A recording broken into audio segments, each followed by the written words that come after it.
আপনাদের সালামের আওয়াজে মনে হচ্ছে আপনাদের কষ্ট হয়ে গেছে। আপনাদের কি কষ্ট হয়ে গেছে নাকি? কষ্ট হয়ে গেছে? সালামের আওয়াজটা আরো মহাব্বতে হওয়া উচিত, কারণ কোরআনের নির্দেশ وَإِذَا حَيَّيْتُمْ بِتَحِيَّةٍ فَحَيُّوا بِأَحْسَنَ مِنْهَا أَوْ رُدُّوهَا إِنَّ اللَّهَ كَانَ عَلَى كُلِّ شَيْءٍ حَسِيبًا। কোরআনুল কারীমের নির্দেশ হলো, যখন কোন মুসলমানের সাথে আরেক মুসলমানের দেখা হয়, নিয়ম হলো সালাম বিনিময় করবে। যে সালাম দিবে আর যিনি উত্তর নিবেন, সালাম দেনে ওয়ালা ব্যক্তির সে উত্তর দেনে ওয়ালা ব্যক্তির আওয়াজ উচ্চস্বরে হতে হবে।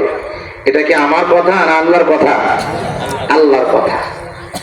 সালামের জবাব উচ্চস্বরে দিতে হবে।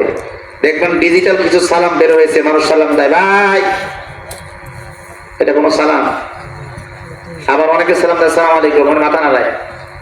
এগুলো নেতারা বেশি করে, খালি মাথা নাড়ায়।